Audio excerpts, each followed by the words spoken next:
अब अगला क्वेश्चन जो मुझे लग रहा है जैसे एग्जाम के लिए जो इम्पोर्टेंट है, जो आपको पढ़ना चाहिए कल के एग्जाम के लिए, वो है अरेस्ट। देखो अरेस्ट दोनों जगह है, सीआरपीसी यानी कि जो बीएनएसएस बन गया है अब, और आपका सीपीसी, दोनों में अरेस्ट है। तो सीपीसी में अरेस्टिंग कब होती है, कब अरेस्टिंग की जा सकती है, अरेस्ट का क्या प्रोविजन है, और attachment before attachment before judgment, ये दोनों चीजें आती हैं। और अरेस्ट का क्वेश्चन ना 23 में भी आया है आपको, और शायद 22 में भी आया है, या 22 और 21 में, 2 बार आया है ये क्वेश्चन। तो ये क्वेश्चन अब आ सकता है।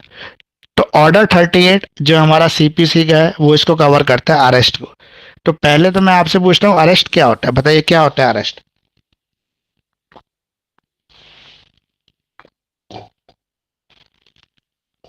Sir, legal detention of person, किसी पर्सन हम्म को लीगल कस्टडी में रखना।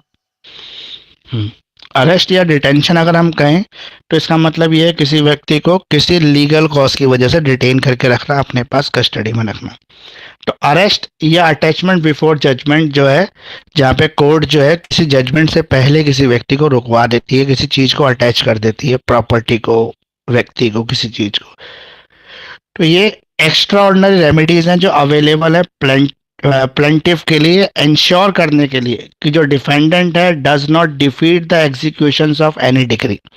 फॉर एग्जाम्पल मान लो कि अरेस्टिंग नहीं की और लीगल प्रोसीडिंग चल रही है, बाद में ऐसा पता लगा कि भाई ये अटैचमेंट नहीं किया, ठीक है, बाद में ये पता लगा कि जब डिग्री आई, तो डिग्री आने का कोई बेनिफिट नहीं हो पाया, क्योंकि जिसके अगेंस्ट डिग्री आई थी या तो वो पर्सन ही गायब हो गया, मतलब जिसके अगेंस्ट फैसला आया, जिसको फैसले के लिए हर्जाना भरना था, कंपनसेशन देनी थी, देने वाला व्यक्ति गायब हो गया, या फिर जिस प्रॉपर्टी के लिए फैसला झगड़ा हो रहा था वो प्रॉपर्टी खत्म कर दी।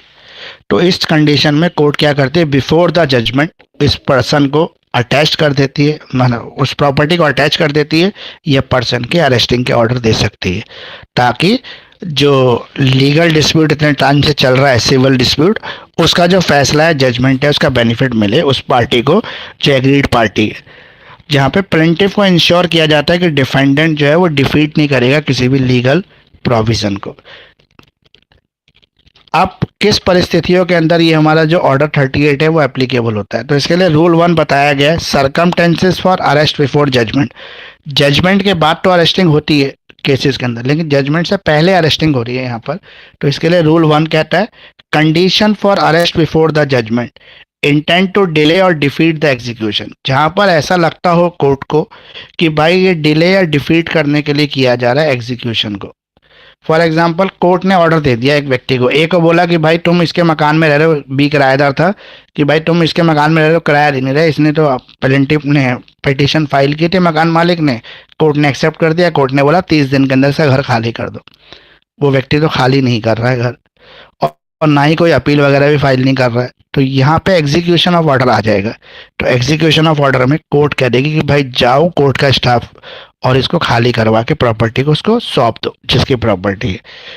तो इसे कहते हैं, मतलब जहाँ पे एग्जीक्यूशन डिफीट किया जा रहा हो वहाँ पर भी कोर्ट अरेस्टिंग के ऑर्डर दे सकती है, मतलब एक तरह से कंटेम्प्ट ऑफ कोर्ट हो गया। तो वहाँ पे कोर्ट इस व्यक्ति के खिलाफ कुछ जिनकी इम्प्रीजमेंट या कुछ फाइन की यहाँ पे प्रोविजन दे सकती है।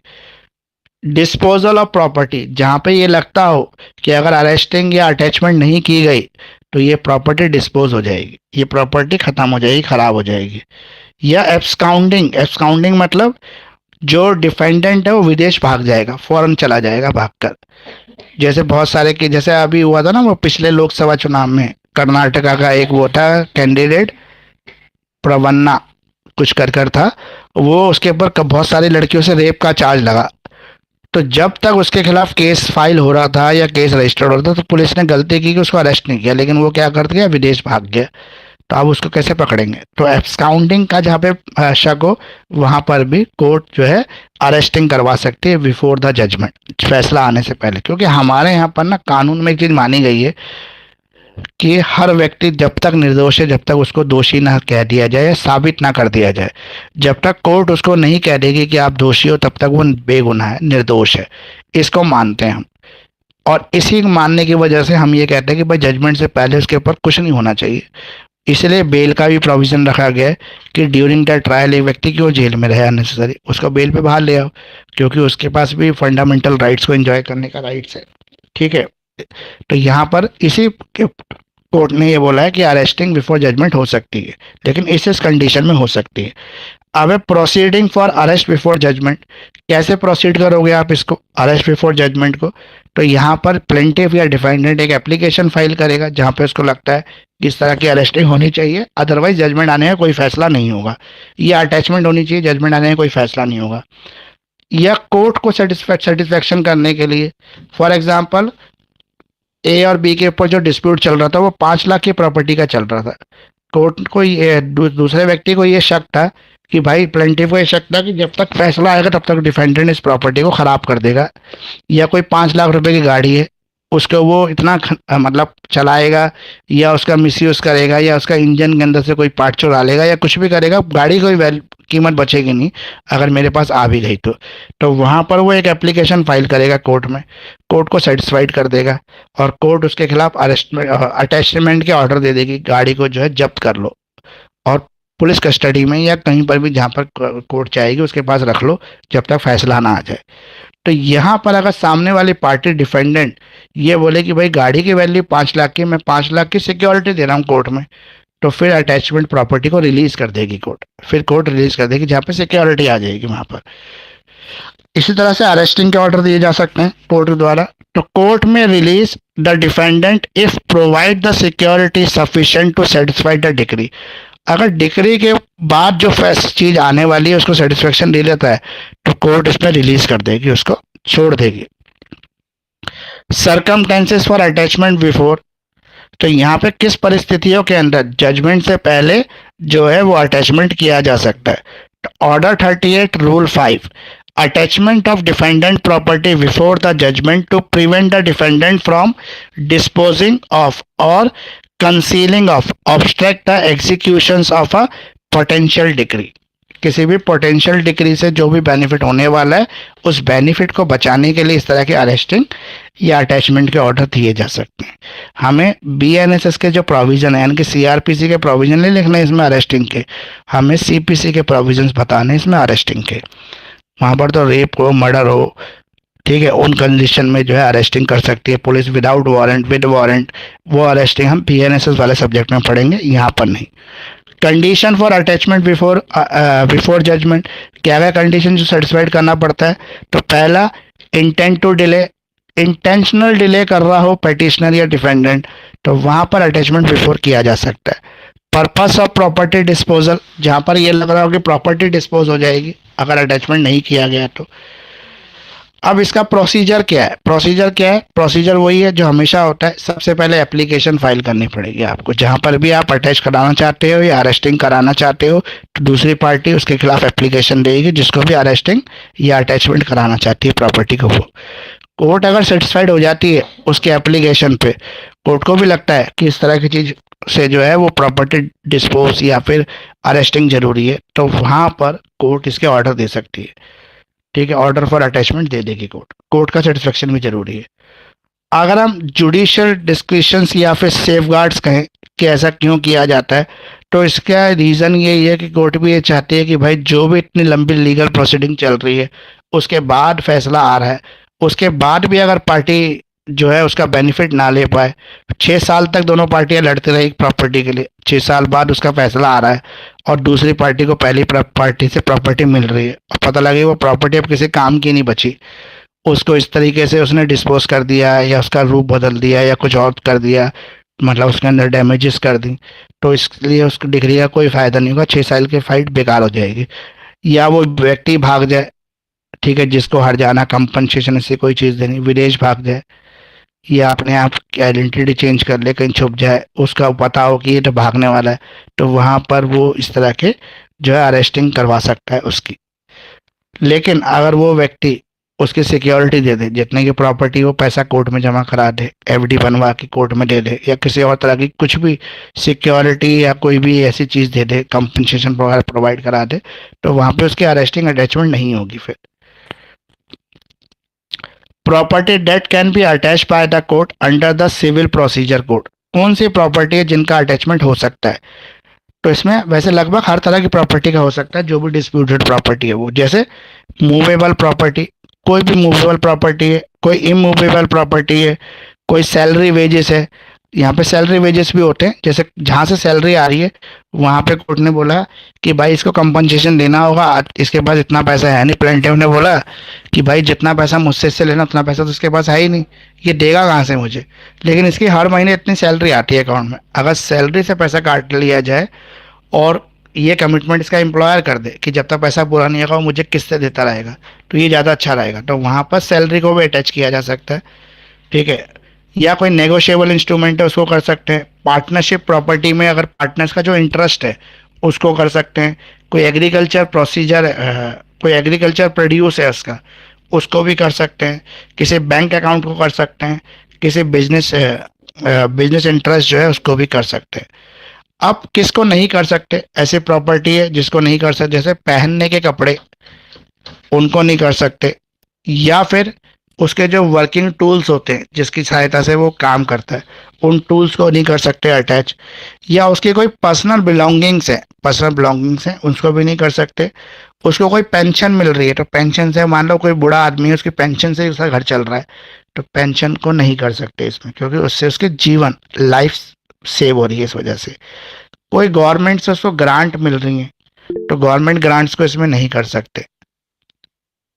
इसके अलावा वेजेस और नेसेसिटीज जो लाइफ के लिए ज़रूरी हैं उन चीज़ों को यहाँ पे नहीं कर सकते।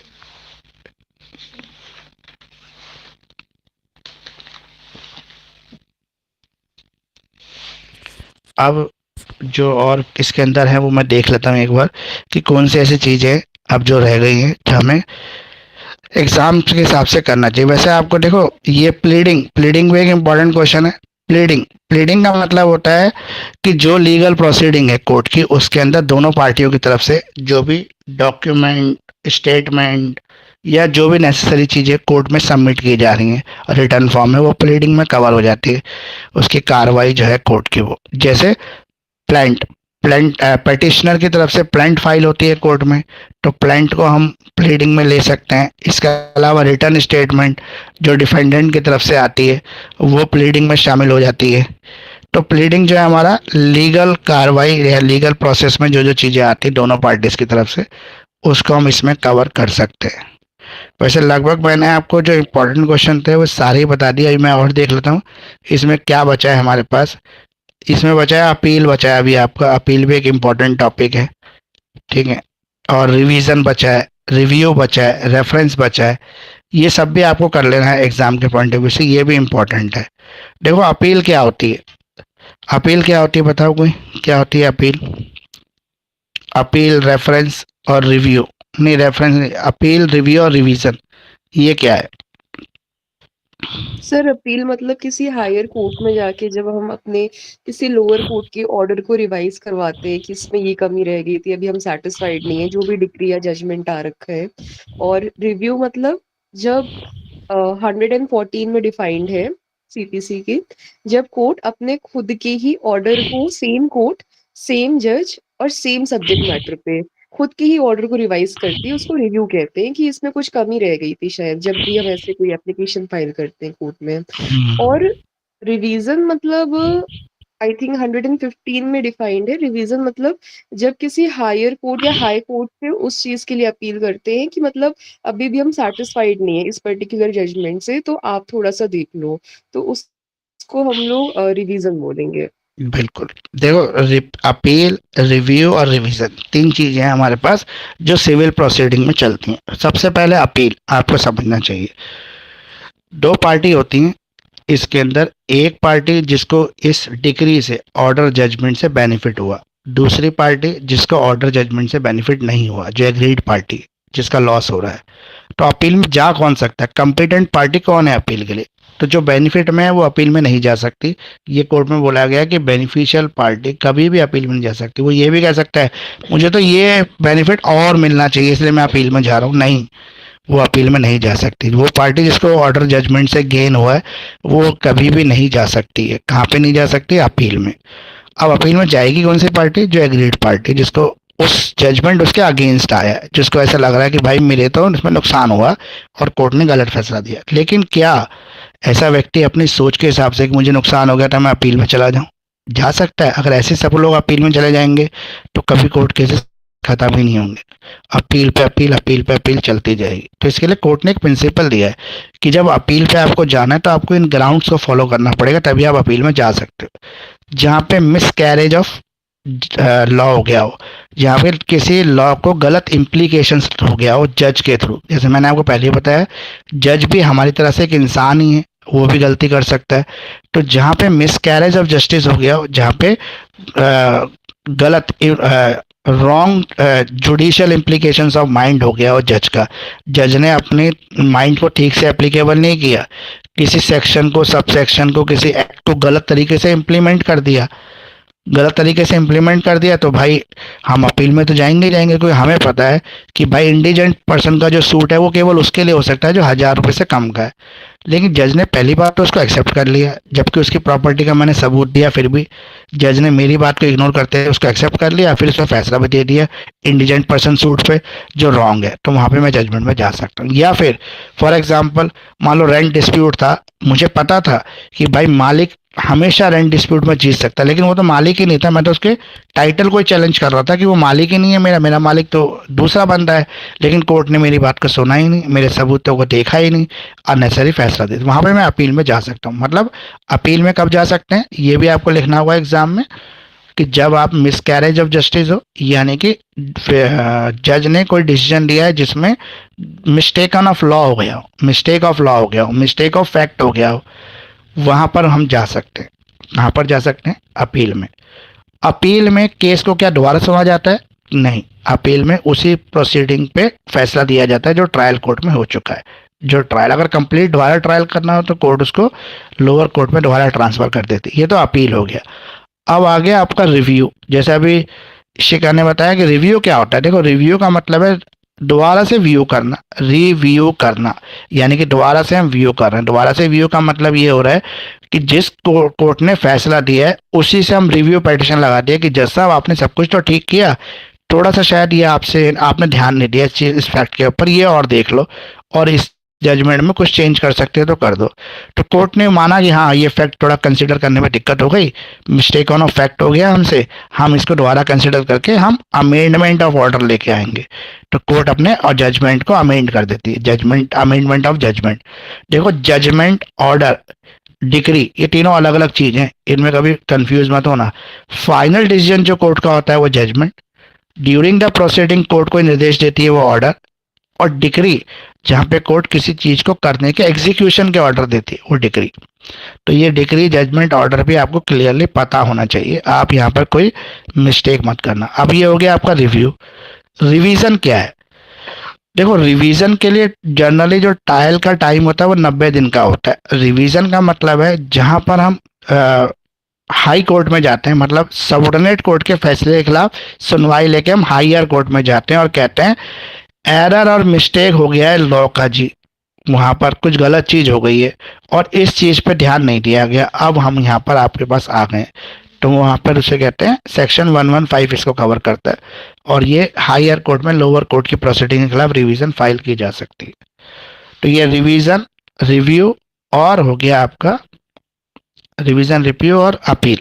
अब रेफरेंस, एक रेफरेंस भी होता है। जो रेफरेंस क्या होता है ये बताइए, क्या होता है रेफरेंस? देखो रिव्यू, रिवीजन में या अपील में आपको डिफरेंशिएशन भी आ सकता है, तो आप उसी हिसाब से इसका आंसर तैयार करना जहाँ पे आप डिफरेंशिएशन भी कर सको इसका।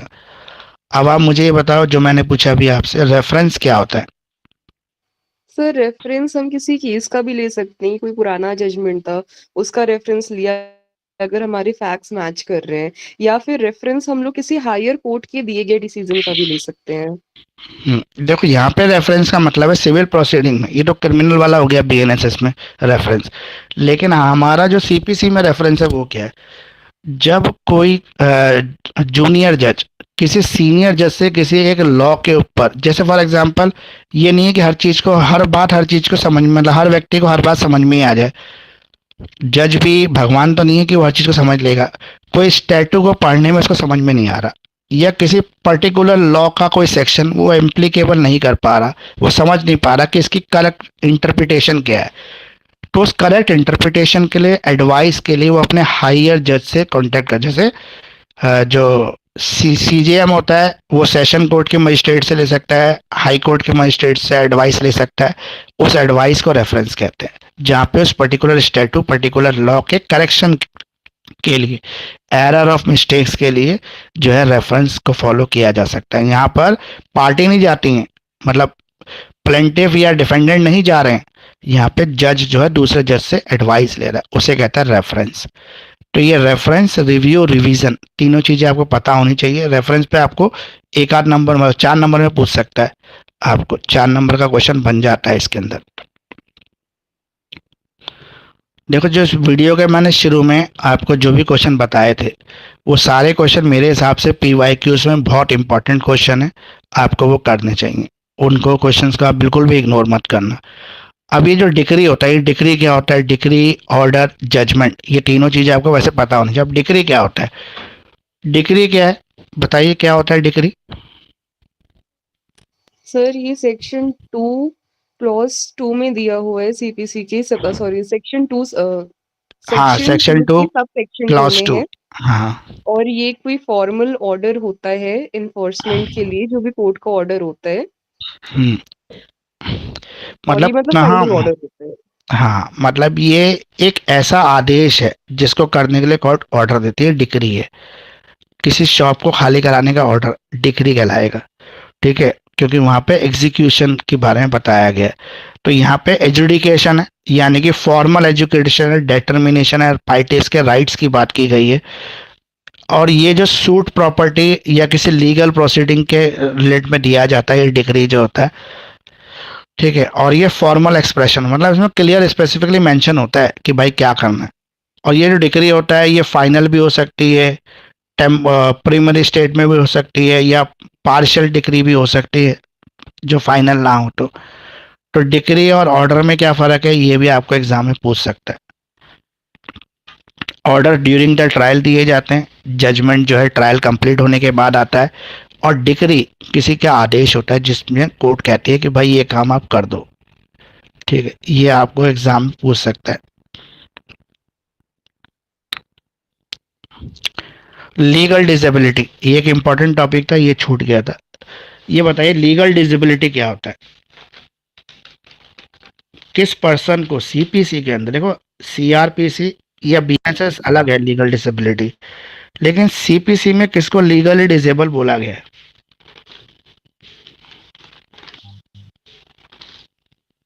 सर ऐसा पर्सन जो मतलब सूट नहीं फाइल कर पा रहा है, उसके लिए बोला गया है। हाँ, ऐसा पर्सन जो इंडिजिन सूट फाइल पर्सन करने के के, लिए बोला गया है सर, और ये कॉन्स्टिट्यूशन में भी इसके बारे में लिखा है, आर्टिकल 39A में। और इसके लिए मतलब कि पहले कोर्ट को प्रूफ करना पड़ता है कि आप सच में मतलब इंडिजेंट हो, आप इस लायक नहीं हो कि आप सूट फाइल कर हम्म, पाओ। और फ्री ऑफ कॉस्ट फिर कोर्ट की तरफ से आपके लिए वकील अपॉइंट होता है, और कोर्ट फी भी नहीं लगती है। और इसके लिए बस दो इम्पोर्टेंट चीजें और हैं, जैसे कि आपने 2 महीने पहले अपनी कोई प्रॉपर्टी डिस्पोज ऑफ नहीं की हो, ताकि आप एक इंडिजेंट पर्सन की श्रेणी में हो और गलत तरीके से फायदा उठाओ इस प्रोविजन का। और ना ही आप किसी और पर्सन के बिहाफ पे इंडिजेंट पर्सन बन के मतलब लड़ो केस। देखो दो चीजें यहाँ पे मिक्स हो गई, ये इंसिडेंशियल प्रोसीडिंग आ गई, ये अलग है, लीगल डिसेबिलिटी अलग है। लीगल डिसेबिलिटी में 3 लोगों को शामिल किया गया, माइनर, इंसेन और इडियट। यही लोग हैं कानून के हिसाब से जो लीगली डिसेबल हैं किसी भी केस को फाइल करने के लिए, केस की प्रोसीडिंग में डिफेंड करने के लिए, जजमेंट को एग्जीक्यूट करने के लिए, डिक्री को एग्जीक्यूशन के लिए, ये लोग लीगली डिसेबल है। 3 ही लोगों को बताया गया, तो 3 लोगों के आप नाम याद कर लो, माइनर, इंसेन और इडियट। यही 3 लोगों को यहाँ पे लीगली डिसेबल माना गया। देखो डिसेबल 2 तरह के होते हैं, एक मेंटली, मेडिकली डिसेबल, लेकिन हमारे यहाँ पे हमें लीगली डिसेबल देखना है जो सीपीसी में है, या लिमिटेशन एक्ट में जिसको बोला गया है। लिमिटेशन एक्ट 1963 के अंदर इसको बोला गया कि ऐसे व्यक्ति सूट के लिए लीगली डिसेबल है, वो उनके खिलाफ कोई सूट नहीं चल सकता, वो किसी भी सूट के अंदर पार्टी नहीं बन सकते, उनके खिलाफ कोई भी ऑर्डर, जजमेंट पास नहीं हो सकता। माइनर, इंसेन और इडियट। अगर हम लीगल डिसेबिलिटी की बात करें तो इसकी जो डेफिनेशन दे रखी है वो सेक्शन 6 में दे रखी है, जिसके सब सेक्शन 1 में इसको बताया गया है कि कौन सा पर्सन है जो लीगली डिसेबल है। तो तीन ही पर्सन बताए गए हैं, इडियट, इंसेन और माइनर, जिनके खिलाफ कोई भी ऑर्डर, मान लो कोई ऑर्डर पास हो गया किसी इडियट पर्सन के खिलाफ, वो इडियट पर्सन उस प्रॉपर्टी में रहता है, बोला कि भैया प्रॉपर्टी खाली कर दो, तो जब तक वो पर्सन ठीक नहीं होगा तब तक कोई एग्जीक्यूशन ऑफ ऑर्डर नहीं होगा। जब वो ठीक हो जाएगा उसके बाद भी उसको मौका दिया जाएगा अपना डिफेंड करने का, अपना पक्ष रखने का, अपनी तरफ से डब्ल्यूएस फाइल करने का, पूरी प्रोसीडिंग चलेगी, उसके बाद ही वो व्यक्ति उस प्रॉपर्टी को खाली करेगा। ऐसे ही कोई माइनर है, किसी घर में रह रहा है, वो केस उसका, वो उस प्रॉपर्टी पे कोई केस जीत गया जिसमें माइनर रह रहा है, माइनर उस घर को खाली नहीं करेगा अगर उसका कोई गार्जियन नहीं है। तो जब तक माइनर मेजर नहीं होगा तब तक वो उस प्रॉपर्टी को खाली नहीं करेगा। अब मेजर होने के बाद भी ये ऑर्डर ऐसे ही एग्जीक्यूट नहीं हो जाएगा। इस ऑर्डर में 3 महीने का समय माइनर को दिया जाएगा अपनी तरफ से रिटर्न स्टेटमेंट फाइल करने का, अपनी तरफ से जवाब देने का, क्योंकि पहले तो वो पार्टी बन ही नहीं सकता था सूट में, तो उसने केस लड़ा ही नहीं। अब वो केस लड़ेगा जब वो मेजर हो जाएगा, तो उसके बाद अगर जो कोर्ट फैसला देगी उस हिसाब से वो चीज़ चलेगी। अगर 3 महीने के अंदर ऐसा माइनर कोई भी अपनी तरफ से जवाब नहीं देता है या कोर्ट की तरफ से कोई इसको सम्मन नहीं आता है मेजर होने के बाद, तो फिर जो है ये माइनर जो है उसको घर खाली करना पड़ेगा बिना किसी लीगल प्रोसीडिंग के, मतलब बिना कोर्ट में अपना जवाब दिए भी वो खाली कर सकता है। अभी जो डिसेबिलिटी होती है ये एक पर्सन या सेवरल पर्सन भी हो सकते हैं, ठीक है। फॉर एग्जांपल किसी एक सूट प्रॉपर्टी के अंदर 7 लोगों के नाम था केस में, उसमें से एक ही बंदा था जो माइनर था, ठीक है। उसका केवल उसके जो राइट है उसको प्रोटेक्ट किया जाएगा इसमें, उसके साथ जो दूसरे व्यक्ति हैं उनके राइट्स को प्रोटेक्ट नहीं किया जाएगा। लेकिन अगर प्रॉपर्टी ऐसी है जिसको ब्रेक नहीं कर सकते, मतलब 7 पार्ट में नहीं बांट पा रहे, तो ऐसा बेनिफिट फिर 7 के 7 लोगों को मिल जाएगा। तो ये आपको समझना पड़ेगा लीगल डिसेबिलिटी, ये लीगल डिसेबिलिटी भी आपको पूछ चुका है कई बार एग्जाम में, इसलिए ये भी आपको पता होना चाहिए। अटैचमेंट जो है ना वो मैंने आपको बता दिया, अटैचमेंट, अरेस्ट, ये भी इम्पोर्टेंट था आपका। और देख लेता अभी कौन सा बच गया है। लगभग हमने मतलब सभी टॉपिक को छू लिया है। सर इसमें फ्रॉड वाला भी है ना, वो भी बता दीजिए एक बार। फ्रॉड, हाँ जी सर। Fraud, misrepresentation. देखो फ्रॉड तो फ्रॉड ही होता है ना, कोई अगर धोखाधड़ी से किसी की प्रॉपर्टी को हासिल कर रहा है, फ्रॉड कर रहा है किसी के साथ, या मिस रिप्रेजेंटेशन ऑफ फैक्ट कर रहा है, तो उस व्यक्ति के खिलाफ जो सिविल सूट है, लीगल प्रोसीडिंग है, वो चलाई जा सकती है। लिमिटेशन एक्ट का भी हमने शायद कोई क्वेश्चन किया नहीं है ना, लिमिटेशन एक्ट के भी 1-2 क्वेश्चन अभी देख लेते हैं।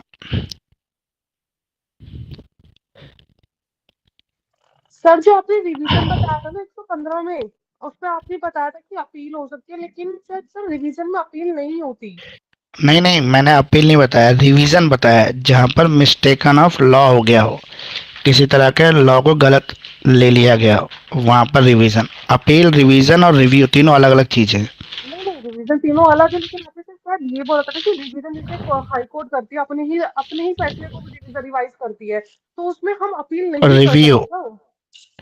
रिव्यू करने का बताया था, जो आपकी छोटी कोर्ट्स होती है या बड़ी कोर्ट होती है वो अपने ही फैसले को रिव्यू कर सकती है अगर किसी भी फैक्ट को पहले छोड़ दिया गया हो जजमेंट के अंदर,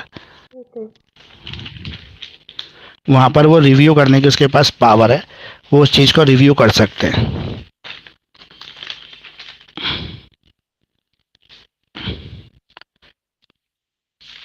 और तो मुझे लग रहा है मेरे हिसाब से मैंने आपको हर चीज़ कराई दी। सर इसमें ऑर्डर 21 जो एग्जीक्यूटिव वाला है वो इम्पोर्टेंट है क्या? ऑर्डर 21 जो मैंने शुरू में बताया इम्पोर्टेंट मेरे हिसाब से तो वही है, बाकी तो देखो बहुत सारी चीज़ें, बड़ा सिलेबस है, कुछ भी पूछ सकता है आपसे एग्ज़ाम में।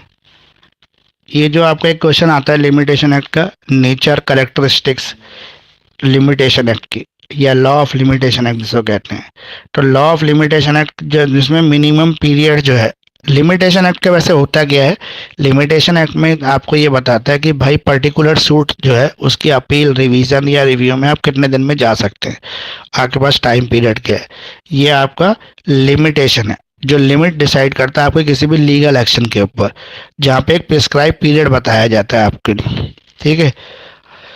अब यहाँ पर सबसे पहले मिनिमम बात करें तो 10 दिन, मैक्सिमम बात करें तो 30 दिन, या सॉरी मैक्सिमम बात करें तो हाँ लिमिटेशन पीरियड में 30 दिन, ये आपका मैक्सिमम लिमिटेड है। It prescribe the time limit for filing a suit, appeal, application which agreed person can approach the court for redress और जस्टिस। जहाँ पे एग्रीड पर्सन जिसके अगेंस्ट फैसला आया है वो जा सकता है कोर्ट में, अपील कर सकता है, रिव्यू कर सकता है, रिवीजन कर सकता है, इसके लिए फाइल कर सकता है petition. It is based on the following matter, यहाँ पर जो है इंटरेस्ट रेप्लीकेबल विजिट फर्स्ट लिटियम, it is the interest of the state that there should be end of the litigation. देखो यहाँ पर अगर हम बिना लिमिटेशन एक्ट के और अपील प्रोविजन या अपील रिवीजन या रिव्यू की पावर छोड़ दे ऐसी, तो कोई कभी भी उठ के आएगा और अपील लगा देगा। तो इसलिए कोर्ट ने लिटिगेशन को एंड करने के लिए ये एक लिमिटेशन लगाई गई है कि केवल आप इतने दिन के अंदर ही इसके खिलाफ आ सकते हो, कोर्ट में बोल सकते हो या कोर्ट के अंदर अपना पक्ष रख सकते हो। ये नहीं है कि आपका फैसला आया था 2020 में और 10 साल बाद आपको याद आया कि वो तो गलत फैसला था, उसके अंदर ये चीज़ गलत हो गई थी, आप उठ के आ गए कोर्ट के सामने, तो ऐसा नहीं होगा। इसका मेन जो पर्पस होता है वही होता है कि किसी भी लीगल डिस्प्यूट को एंड करना है।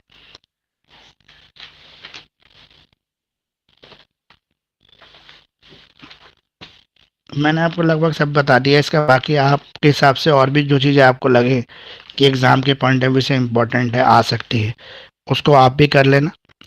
और इसकी जो रिकॉर्डिंग है वीडियो की वो थोड़ी बहुत देर में मैं अपलोड कर दूंगा, यूट्यूब पे आपको मिल जाएगी, बाकी ग्रुप में मैं शेयर कर दूंगा इसकी रिकॉर्डिंग जो है, वहाँ से भी आपको मिल जाएगी। 2 पार्ट में मिलेगी क्योंकि 2 ही पार्ट में मैंने इसको रिकॉर्ड किया है।